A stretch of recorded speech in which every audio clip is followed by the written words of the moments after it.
बोलो, जो भी मैं सरल लोलक सिंपल पेंडुलम बोला वो समझ में आया। ये लैब में है, इसका एक्सपेरिमेंट होता है। पूरा एक बाप ऐसे पीतल की तरह रहता है, उसमें स्ट्रिंग ऐसे क्या करते हैं, बांध देते हैं और एक पृथ्वी के उत्पीड़न तरह जी की वैल्यू निकाली जाती है। T बराबर G बराबर 2 pi under root L by G करके फार्मूला है, उसी से निकलता है लैब एक्सपेरिमेंट। हाँ देखो, अब क्वेश्चन में फिर से द्रव्यमान नहीं दिया है, बस क्या करा है कि एक सरल लोलक है ना, ये उसका क्या हो गया गोलक। यहाँ पे क्या पूछ रहा है, माध्य स्थिति पर क्या पूछ रहा है आपसे, वेग। क्या पूछ रहा है, वेग।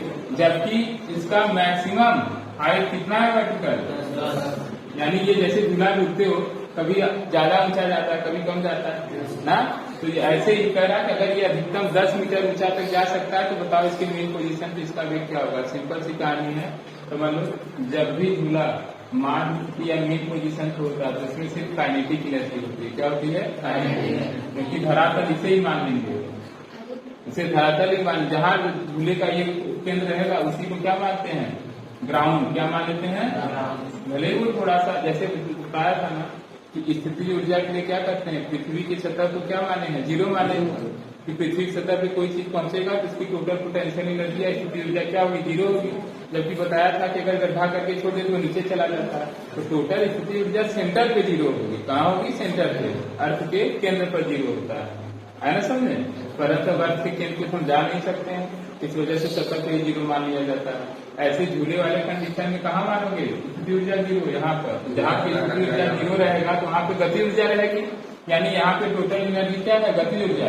और जहाँ जाकर के झूले का बाम रुकेगा वहाँ पे कुल स्थिति ऊर्जा क्या रहेगा, कुल स्थिति ऊर्जा। और आप जानते ही हैं गुरुत्वाकर्षण के अधीन किया गया कार्य प्रारंभिक और अंतिम बिंदु पर निर्भर करता है, इस बात पर निर्भर नहीं करता कि पथ कैसा है, समझ नहीं। यानी आप यहाँ से चल करके यहाँ चले जाओ तब भी उतना कार्य करना पड़ेगा, या यहाँ से ऐसे ये बेचारा पूरा ऐसे झूलते हुए ऐसे जाएगा तब भी कार्य उतना ही करना पड़ेगा कि नहीं, बोलो।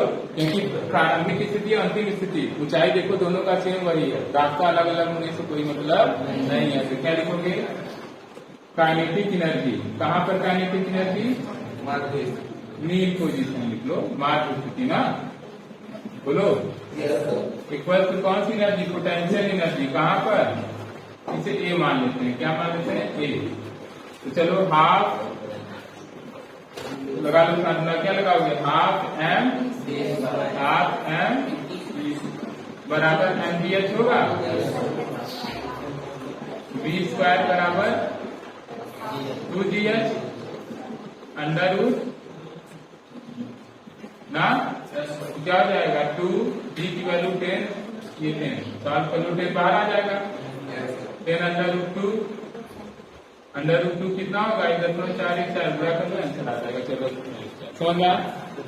देखो यहाँ पे कॉन्सेप्ट लग गया कि नहीं, कौन सा बल संरक्षी है, गुरुत्वाकर्षण बल। जब झूला या पेंडुलम घूमता है तो किसके विरुद्ध कार्य करना पड़ता है, गुरुत्वाकर्षण बल के विरुद्ध, जो कि कंजर्वेटिव है, संरक्षी है। इसलिए जो कार्य होगा प्रारंभिक और अंतिम स्थिति पर निर्भर करेगा, पर चाहे जो उससे कोई मतलब नहीं। इसीलिए यहाँ पे हाफ एमबी स्क्वायर, यहाँ पे क्या कर लिया एमबीएच, दोनों ही कर दिया। समझा, चलो